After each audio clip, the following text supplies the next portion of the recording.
والصلاة والسلام على رسول الله محمد وآله وصحبه ومن اهتدى بهداه. اللهم أرنا الحق حقا وارزقنا اتباعه وأرنا الباطل باطلا وارزقنا اجتنابه.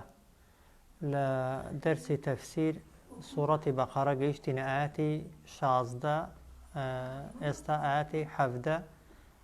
لسورة بقرة تفسير دكين كخواي قورا هل لدريجي باسي منافق كان ودور وكان دا دون منيدي كمان بو دينيتوا بو اوي نفاق ودوروي زياتر لبرتاو ما ناشيرن بيت وبهيج شويك لكاتي إيمان وخوا پرستی وعبادة كان من دا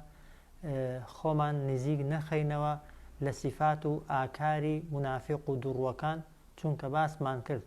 منافق و دوورو هەم لە دنیادا زەرەریان لە کەسی کافر بۆ مسلمانان زیاترە و لە قیامەتیشدا خوای گەورە سزای سەختتری بۆ ئینسانی منافق و دوورو ئامادە کردووە و حازر کردووە. خوای گەورە لە وەصفی منافقەکاندا یان لە نمونەهێنانەوە بە منافقەکاندا دەفەرمێت مەثەلهم کەمەثەلی الذی استەوقەدە نارا، دەفەرمێت نمونەی دووڕووەکان وەکو نمونەی کەسێک وایە کە ئیستەوقەدە نارن کە ئاگرێکی داگیرسان دەبێت. جاران ئەگەر کەسێک ویستمای بە شەوی تاریک بە جێگایەکدا بڕوە دەبووە ئاگرێک هەڵکە بۆ ئەوەی ئاگرەکەی بەدەستەوە بگرێت و بە ڕووناچی ئاگرەکەی بڕوا بە ڕێگادا. جاخوای گەورە دەفەرمێت نمونەی دووڕوو منافقەکان وەکو نمونەی کەسێک وایە کە ئیستەوقەدە نارن ئاگرێکی کردوتەوە. فلما أضاءت ما حوله كاتك أو آگرەی کە کردوویەتیەوە دەوروبەرەکەی بۆ ڕووناک دەکاتەوە، دەوروبەرەکەی بۆ ڕووناک دەبێتەوە و دەست بە ڕۆیشتن دەکات لەبەر ڕۆشنایی ئاگرەکە ذهب الله بنورهم لە ناکاو خوای گەورە ڕووناچی ئاگرەکەی لێ بکوژێنێتەوە، ئاگرەکە ڕووناچیەکەی نەمێنێ وتركهم في ظلمات بیهێڵێتەوە ئەو کەسە لە ناو چەندان تاریکاییدا و لا يبصرون هیچ پێش خۆی و پاش خۆی و هیچ شتێک نەبینێت و نەتوانێت بەڕێگادا بڕوە. کەسی ئەگەر دیقەت دەینێ تەشبیهی ئینسانی منافق و دووڕوو ڕێک وەکو کەسێک وایە کە لە ژوورێکی تاریک یا لە جێگایەکی تاریک گڵۆپێکی بۆ هەڵکراوە زۆر بە ئاسانی دەتوانێت بە ڕووناکی ئەو گڵۆپەیە ئەو چرایە یا ئەو لایتە بڕوا بە ڕێگادا، بەڵام هۆکارێک دێتە پێشێ کە خوای گەورە ڕووناچیەکەی چرایەکەی لێ بکوژێنێتەوە. ئەو کەسەی کە چرای لێ دەکوژێتەوە چۆن دەکەوێتە ناو تاریکی، کەسێکیش کە خوا هیدایەتی دابێت و ئیمانی هێنابێ بەخوا بە پێغەمبەر صلی الله عليه وسلم، بەڵام دواتر تووشی نیفاق بێ تووشی دووڕووی بێ، خوای گەورە ئاوا نووری ئیمان لە دڵیدا دەکوژێنێتەوە. چۆن ئەو کەسەی چرای لێکوژاوەتەوە لە دنیادا کەوتۆتە تاریکایی، کەسی دووڕوو منافقیش لە قیامەتدا کاتێک کە زیندوو دەکرێتەوە بە ئەندازەی عیبادەت و خواپەرستەکانی خوای گەورە نووری پێداوە، ڕووناچی پێداوە، بەڵام لەبەرەوەی بەڕاستی ئیماندار نەبووە، لەبەرەوەی بە دووڕووی ئیمانی بە پێغەمبەر و بەخوا هێناوە بە درۆ لەگەڵ ئیمانداراندا بووە، لە ناکاو لە قیامەتدا خوای گەورە کە دەگاتە سەر پردی سیڕات نورەکەی لێ دەکوژێنێتەوە و یەکسەر تەبەن شۆڕ دەبێتەوە و دەکەوێتە ناو ئاگری بڵێسەداری دۆزەخەوە. بۆیە تەشبیه و وێناکردنی کەسی منافق و دووڕوو ڕێک بەپێی ئاەتەکە وەکو کەسێک وایە کە دەوروبەرەکەی چرای پێیە، ڕووناچی پێیە و تاریکاییەکانیشی هەموو بۆ ڕووناکردوونەتەوە، بەڵام بۆ خۆی دەبێتە سەبەبی ئەوەی، بۆ خۆی دەبێتە هۆکاری ئەوەی کە خوای گەورە ڕووناچیەکەی لێ بستێنێتەوە. جا چۆن لە دنیادا ئەگەر لە ناکاو کارەبات لێ دەکوشێتەوە دەکەویە تاریکی وە لە قیامەتیشدا بە هەمان شێوە ئەو کەسە دووریاوە و بە دووڕووی مردووە، خوای گەورە ئەو نورەی کە پێی داوە بەهۆی هێندێک لە عەمەلە ساڵحەکانی لەبەرەوەی بەڕاستی نەبووە خوای گەورە نورەکەی لێ دەکوژێنێتەوە. جا سەیری ئاەتەکەی کەین مەثەلهم کەمەثەلی الذی استەوقەدە نارا، نمونەی دووڕووەکان وەکو نمونەی کەسێکە کە دایگیرساندبێ ئاگرێک فلما أضاءت ما حوله كاتك أو آقرا دورو بركي بورو ناك دكاتوا ذهب الله بنورهم خوای گەورە ڕووناکی ئاگرەکەی ناهێڵێ وتركهم في ظلمات دەیهێڵێتەوە یا دەیانهێڵێتەوە لە ناو چەندان تاریکاییدا ولا يبصرون ئەو کەسانە هیچ نابینن بەرچاو ڕوونیان نییە. جا خوا دەفەرمێت کەسی منافق صم کەڕن لە ئاست ڕاستی و ئایەت و حەدیث و فەرمودەی پێغەمبەری خوادا صلی الله عليه وسلم و هەروەها بوکمون لاڵیشن حەق و ڕاستی دەزانن بەڵام نایڵێن عومیون کوێریشن تەوەن بە چاوەکانیان حەقیقەت و ڕاستەقینە و نیشانەکانی دەسەڵات و گەورەی خوای گەورە ناڕوانن بۆیە خوا دەفەرمێت فەهم لا یەرجعون کەسی منافق و دوڕ و قەت ناگەڕێتەوە و بۆ ناگەڕێتەوە چونکە خۆی بە مسلمان دەزانێ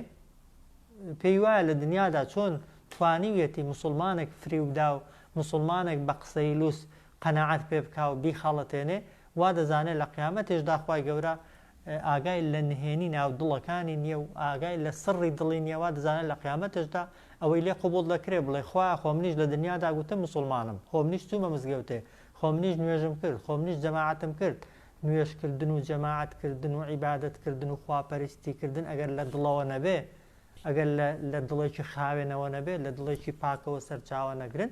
بە کەڵکی هیچ نایان بۆ قیامەتی بۆیە خوا دەفەرمێت ئینسانی منافق و دووڕوو لەبەر ئەوەی گوێەکانی لە ئاست حەقیقەتدا کەڕ کردبوو خوای گەورە بە کەڕ ناوی دەوا دەفەرمێت کەڕن ئەوانە ینی وەکو کەسێک وانە کە کەڕ بن و هەروەها بوکمون لاڵیشن حەقیقەت و ڕاستەقینە بزانن نایڵێن و هەروەها کوێریشن لە ئاستی نیشانە و بەڵگەکانی خوای گەورە و قەتیش ئەوانە ناگەڕێنەوە بۆ لای خوای گەورە. ئەوە نمونەیەک. تەشبیهێکی دیکە خوای گەورە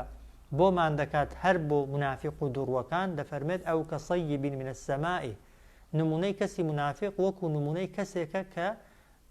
لەبەر لە ئاسمانێڕا باران لێیدا ئەو کە صەیبین من السەماء صەیب کەسێکە کە بارانی بەخوڕی بەسەردا دەبارێت لە ئاسمانێڕا جا بیهێنە پێش چاوی خۆت لە شوێنێکی چۆڵی هیچ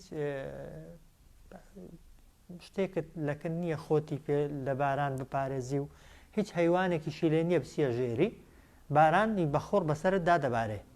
ئەو جار فیهی ظولوماتون لە ناو بارانەکەشدا لەگەڵ بارانەکەشدا دنیا تاریک بووە تاریکایی و ڕەشایی لەگەڵا پاشان وەڕعدون دەنگی هەورە بروسکەش دێ دەنگە گەورەکە کەوەش بۆ خۆی زۆر سام ناکە بەپێی دوعاکەی کە پێغەمبەر خوێندوێتی صلی الله عليه وسلم لە کاتی هەورە تریشقەدا مەلایکەتیش لە سەوتی هەورە تریشقە دەترسن وەڕعدون وەروەها تیشکی هەورە تریشقەکەش وردە وردە گرمەکەی دێ وەروەها تیشکەکەشی لێت دەدات و لێت نزیکە دەبێ ئینسان چەند مەترسی لەسەر بێ لەو حاڵەتەیدا لە شوێنێکی چۆڵی باران لێت دەدا ئەوە مەترسیەک تەوان کە بارانی بە خوڕ و بەلێزمە لێیدای هیچ شوێنێکت نامێنن بارانی پێنەکەوێ پاشان دەوروبەرەکەشت بەهۆی هەورەکانەوە تاریک بووە تەبەن ئەوەش سامناکێکی دیکە دەنگی گرمەی هەورەکەش دێ گرمەی هەورەکەی خۆ ئەگەر لێت نزیک بێ هەر گرمەکەی بیستنت ناهێڵێ و هەروەها تیشکی هەورە تریشقەکەش ڕووناکیەکەشت ئەگەر لێبدا دەتسووتێنێ ئەو جۆرە کەسە چ دەکات لەو حاڵەتەیدا خوا دەفەرمێت نمونەی کەسی منافق و دووڕوو وەکو کەسێک وایە کە بەو شێوەیە لە ئاسمان ڕا باران لێی دەدا فیهی ظولوماتون بارانەکە تاریکایی لەگەڵا وەڕعدون وەبەرقون دەنگی هەورە بروسقە و تیشکی هەورە بروسقەکەشی لەگەڵا ئەو کەسە